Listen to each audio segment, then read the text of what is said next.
आज दिनांक 26 मई 2021। बिहार झारखंड में यास की आहट, कई जिलों में तेज बारिश। जैसा कि आपको पता है, चक्रवाती तूफान यास ने असर दिखाना शुरू कर दिया है। बुधवार को पश्चिम बंगाल से होते हुए और उड़ीसा के तटीय क्षेत्रों को झटका देने के बाद आज दोनों ही राज्यों में भारी बारिश हुई है। ओडिशा के भुवनेश्वर, चांदीपुर और बंगाल के दीघा में लगातार बारिश हो रही है। बिहार और झारखंड में भी अलर्ट जारी कर दिया गया है। मौसम विभाग के अनुसार चक्रवाती तूफान बुधवार सुबह उत्तरी ओडिशा से पश्चिम बंगाल के तटों से टकराएगा। इस दौरान 165 किलोमीटर प्रति घंटा की तेज रफ्तार हवाएं चलने की आशंका है और 4.5 मीटर तक ऊंची लहरें उठ सकती हैं समुद्र में। वहां से 60,000 बंगाल में 10 लाख लोगों को सुरक्षित स्थानों पर भेजा गया है। तूफान का असर समुद्र से लेकर चक्रवाती तूफान यास की आहट बिहार और झारखंड में दिखने लगी है। इसके चलते ही बिहार के कई जिलों में बारिश हुई तो कई जिलों में बादल छाए रहे। वहीं तूफान को लेकर पूरे राज्य में हाई अलर्ट घोषित कर दिया गया है। आपदा विभाग के साथ ही मौसम विभाग ने भी लोगों को घरों में रहने की और सावधानी बरतने की अपील की है। बंगाल की खाड़ी से झारखंड होता हुआ तूफान बुधवार को राज्य के दक्षिणी हिस्से में प्रवेश करेगा। इन्हीं इलाकों में इसका सबसे ज्यादा प्रभाव भी दिखेगा। हालांकि प्रभावित पूरा बिहार रहेगा। राज्य में यास का सबसे ज्यादा असर 27 और 28 मई को दिखेगा। उधर यास के प्रभाव से झारखंड के संतराल, कोयलांचल में दिखा। जमशेदपुर समेत कई जगहों पर बारिश हुई और यहां भी रेड अलर्ट जारी कर दिया गया है। यास का असर मंगलवार दोपहर से ही पूरे राज्य में दिखने लगा था। खगड़िया, सहरसा, मधेपुरा, पूर्णिया, जमुई, नवादा, मुंगेर, पटना के मोकामा और सुपौल में हल्की हवाओं के साथ छिटपुट बारिश भी हुई थी। अन्य इलाकों में भी बादल छाए रहे। मौसम विभाग ने प्रदेश के हर हिस्से के लिए 30 मई तक के लिए रेड अलर्ट जारी किया है। हाई अलर्ट जोन पे रखा गया है। सभी जिलों में आंधी तूफान के साथ तेज बारिश, मेघ गर्जन, ओलावृष्टि, बिजली गिरने की चेतावनी जारी कर दी गई है। प्रदेश भर में 40 से 50 किलोमीटर की रफ्तार से हवा चलने की आशंका बताई जा रही है। मौसम विभाग का कहना है कि चूंकि चक्रवाती तूफान झारखंड और बिहार के आसपास के दक्षिण पूर्व से पश्चिम और उत्तर पश्चिम की ओर बढ़ रहा है, अतः इसका प्रभाव बिहार के दक्षिणी हिस्से पर अधिक होगा। इसके प्रभाव से राज्य के ज्यादातर जिलों में 26 से 30 मई के बीच हल्की और मध्यम दर्जे के स्थानों पर बारिश होने की संभावना बनी रहेगी। इसी बीच एक और अच्छी खबर सामने आई। डीएमसीएच में इलाज की बढ़ाई गई सुविधाएं। मुख्यमंत्री नीतीश कुमार की अध्यक्षता में मंगलवार को ग्रामीण क्षेत्रों में कोरोना की स्थिति और संभावित यास की तैयारी को लेकर वर्चुअल बैठक की गई। इसमें दरभंगा जिला के जिलाधिकारी डॉक्टर त्यागराजन एसएम और अन्य अधिकारी उपस्थित थे। जिले की स्थिति से अवगत कराते हुए डीएम ने यह कहा कि दरभंगा में 5 जिलों के रोगी आते हैं और पूर्व में सबकी मृत्यु को दरभंगा जिले में ही दिशा दिया जाता था। हालांकि 5 मई के बाद इसे ठीक कराया गया। अब सही आंकड़े प्राप्त हो रहे हैं। मृत्यु दर कम करने के लिए पीएम केयर्स फंड से मिले डीएमसीएच के सभी 26 वेंटिलेटरों को चालू करा दिया गया है। डीएमसीएच में इलाज की सुविधा बढ़ा दी गई है। डीएम ने कहा है कि ग्रामीण क्षेत्र में वर्तमान कोविड के 325 मामले हैं।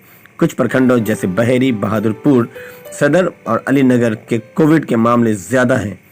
बहेरी और अलीनगर में लोग अन्य राज्यों से आए हैं तथा बहादुरपुर और सदर प्रखंड के शहरी क्षेत्र से सटे रहने के कारण वहां कोरोना के मामलों में अधिक इजाफा हुआ है। फिर भी दरभंगा की पॉजिटिविटी रेट काफी घटी है। 24 मई को 5000 टेस्टिंग हुई थी, जिसमें 0.93% पॉजिटिविटी पाई गई, मतलब 1% से कम। और पिछले सप्ताह में पॉजिटिविटी रेट 1.48% रही, मतलब 100 में 1.5 आदमी, मतलब आप कह सकते हैं कि 200 आदमी में 3। जिलाधिकारी ने कहा कि पिछले वर्ष के वैसे गांव जहां अधिक संख्या में लोग और कोविड के पेशेंट पाए गए थे, वो 550 गांव चिन्हित कराए गए, जहां पंचायतवार रोस्टर बनाकर RT-PCR टेस्टिंग करवाई जा रही है। ग्रामीण क्षेत्रों में टेस्टिंग बढ़ाई गई है। 62% टेस्टिंग ग्रामीण क्षेत्र में की जा रही है। ग्रामीण क्षेत्र में CCC और एम्बुलेंस भी बढ़ाए गए हैं। हिट एप्स माध्यम से होम आइसोलेशन वाले निगरानी किए जा रहे हैं। अब ग्रामीण क्षेत्रों में मुख्यमंत्री परिवहन योजना भी एम्बुलेंस दे रही है और टीकाकरण का काम भी तेजी से बढ़ रहा है। बाढ़ के दौरान निरोधात्मक कार्य और बाढ़ राहत कार्य में लगाए जाने वाले 10,000 कर्मियों में से 5,000 कर्मियों को टीकाकरण उनका करा दिया जा चुका है। 26 मई से 28 वाहनों के माध्यम से ग्रामीण क्षेत्र में टीकाकरण कराया जाएगा। बैठक में दरभंगा के प्रमंडलीय आयुक्त Manish Kumar, SSP Baburam, civil surgeon doctor Rajeev Kumar Sinha और उप निदेशक जनसंपर्क नागेंद्र कुमार गुप्ता तथा जिला प्रतिरक्षण पदाधिकारी अमरेंद्र कुमार मिश्रा ऑनलाइन जुड़े हुए थे। अब बात करते हैं बिहार के लोगों को घर चलाने में हो रही परेशानी की। जी हाँ, बिहार के लोग घर चलाने के लिए भी पर्सनल लोन लेने पर विवश हैं। कोरोना काल में लोगों की आर्थिक कठिनाइयां बहुत बढ़ गई हैं। नौकरी और व्यापार तो प्रभावित हुआ ही, साथ में जो जरूरी काम है उसे और घर के खर्चों को पूरा करने के लिए पर्सनल लोन लेने की व्यवस्था बढ़ गई है। रिजर्व बैंक के आंकड़ों के हिसाब से मार्च 2020 में जहां यह हिस्सेदारी 24% तक हो गई थी, तो वहीं अप्रैल 2021 में यह हिस्सेदारी 30% तक पूरे देश भर में जा पहुंची है। वहीं अगर बात बिहार की करें तो 32% तक यह हिस्सेदारी जा पहुंची है। ऐसे में इन्हें समय से चुका भी वो नहीं पा रहे हैं। पूरे बीते 1 साल में बिहार सहित पूरे देश प्रदेश में पर्सनल लोन लेने वालों की संख्या में जबरदस्त इजाफा हुआ है और ये संख्या काफी तेजी के साथ बढ़ी है। लोग अपना घर और खर्च चलाने के लिए व्यक्तिगत ऋण लेने पर मजबूर हैं। फिक्स डिपॉजिट और बॉन्ड तो कोई सोने के जेवरात के बदले कई तरह के क्रेडिट कार्ड की बाकायदगी तय सीमा में वो नहीं चुका पा रहे हैं। इसे घरेलू सामान की खरीद से लेकर घर की मरम्मत करना हो, ये सभी चीज़ों के लिए उन्हें लोन लेना पड़ रहा है। इस वृद्धि का अंदाजा हम रिजर्व बैंक ऑफ इंडिया के पिछले 1 साल के आंकड़ों से लगा सकते हैं। RBI के अनुसार 27 मार्च 2020 की अपेक्षा 26 मार्च 2021 में 2,59,865 करोड़ व्यक्तिगत ऋण बढ़े हैं। बैंकिंग क्षेत्र से जुड़े जानकारों की माने तो कोविड-19 के दौरान यूं तो पूरे देश में व्यक्तिगत ऋण का प्रवाह बढ़ गया है, मगर बिहार में यह वृद्धि और से और ज्यादा अधिक है। कुल ऋणों में पर्सनल लोन की भी भागीदारी बहुत ही अधिक है। इस साल अप्रैल में 30% तक ये पहुंच गया है, तो बिहार में यह आंकड़ा 32% अकेला है। कोरोना काल में पिछले साल व इस साल की बड़ी संख्या में प्रवासी मजदूर वापस लौटे हैं।